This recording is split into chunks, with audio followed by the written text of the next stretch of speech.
Hi everyone, welcome back. I hope you're doing super well today. My name is Kaylin, and today we're continuing with C.S. Lewis's The Screwtape Letters.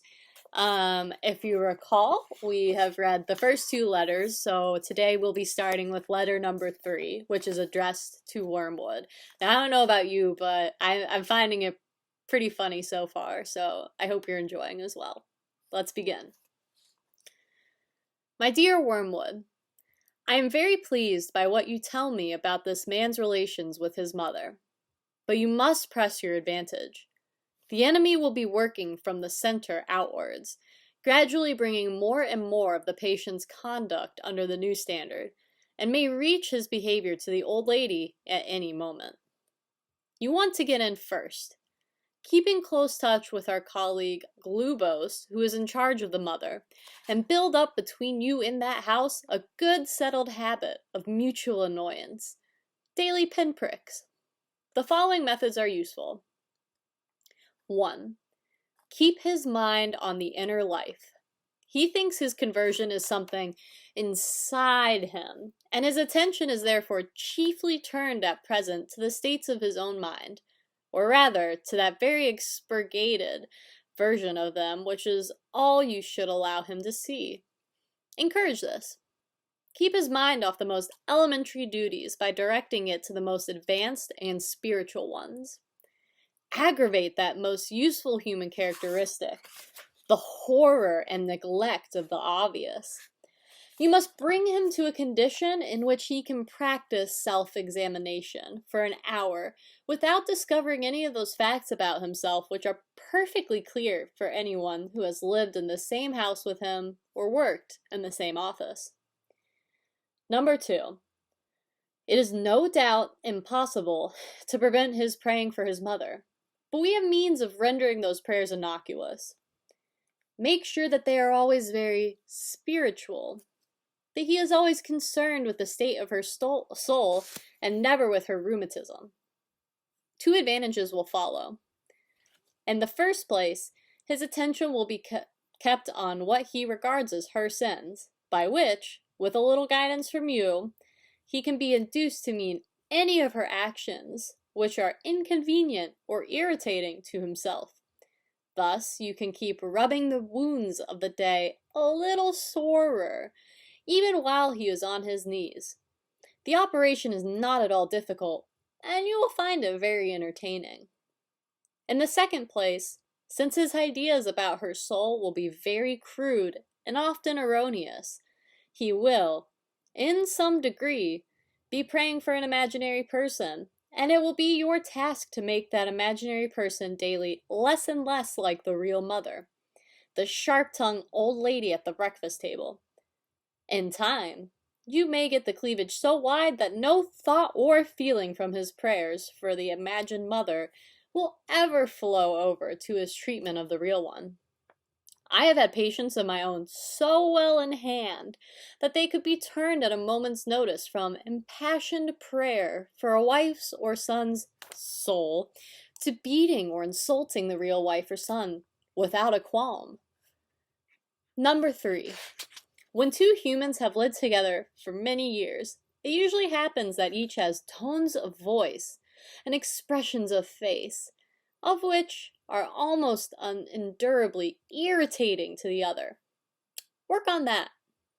Bring fully into the consciousness of your patient that particular lift of his mother's eyebrows, which he learned to dislike in the nursery, and let him think how much he dislikes it.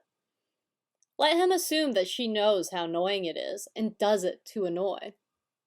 If you know your job, he will not notice the immense improbability of the assumption. And, of course, never let him suspect that he has tones and looks which similarly annoy her. As he cannot see or hear himself, this is easily managed. Number 4. In civilized life, domestic hatred usually expresses itself by saying things which would appear quite harmless on paper. The words are not offensive, but in such a voice, or at such a moment, they are not far short of a blow to the face. To keep this game up, you and Glubos must see to it that each of these two fools has a sort of double standard. Your patient must demand that all his own utterances are to be taken at their face value and judged simply on the actual words, while at the same time judging all his mother's utterances with the fullest and most oversensitive interpretation of the tone and the context and the suspected intention. She must be encouraged to do the same to him. Hence, from every quarrel they can both go away convinced, or nearly convinced, that they are quite innocent. You know the kind of thing. I simply ask her what time dinner will be, and she flies into a temper. Once this habit is well established, you have the delightful situation of a human saying things with the express purpose of offending, and yet having a grievance when offense is taken. Finally, tell me something about the old lady's religious position. Is she at all jealous of the new factor in her son's life? At all piqued that he should have learned from others and so late what she considers she gave him such a good opportunity of learning in childhood? Does she feel he is making a great deal of fuss about it? Or that he's getting in on very easy terms? Remember the elder brother in your enemy's story? Your affectionate uncle, Screwtape. Letter number 4. My dear Wormwood, the amateurish suggestions in your last letter warn me that it is high time for me to write to you fully on the painful subject of prayer. You might have spared the comment that my advice about his prayers for his mother proved singularly unfortunate. That is not the sort of thing a nephew should write to his uncle, nor a junior tempter to the undersecretary of a department. It also reveals an unpleasant desire to shift responsibility. You must learn to pay for your own blunders. The best thing, where it is possible, is to keep the patient from the serious intention of praying altogether. When the patient is an adult recently reconverted to the enemy's party, like your man, this is best done by encouraging him to remember, or to think he remembers, the parrot-like nature of his prayers in childhood. In reaction against that, he may be persuaded to aim at something entirely spontaneous, inward, informal, and unregularized. And what this will actually mean to a beginner will be an effort to produce in himself a vaguely devotional mood in which real concentration of will and intelligence have no part. One of their poets, Coleridge, has recorded that he did not pray with moving lips and bended knees, but merely composed his spirit to love and indulged a sense of supplication. That is exactly the sort of prayer we want. And since it bears a superficial resemblance to the prayer of silence as practiced by those who are very far advanced in the enemy's service, clever and lazy patients can be taken in by it for quite a long time. At the very least, they can be persuaded that the bodily position makes no difference to their prayers, for they constantly forget what you must always remember, that they are animals, and that whatever their bodies do affects their souls. It is funny how mortals always picture us as putting things into their minds. In reality, our best work is done by keeping things out.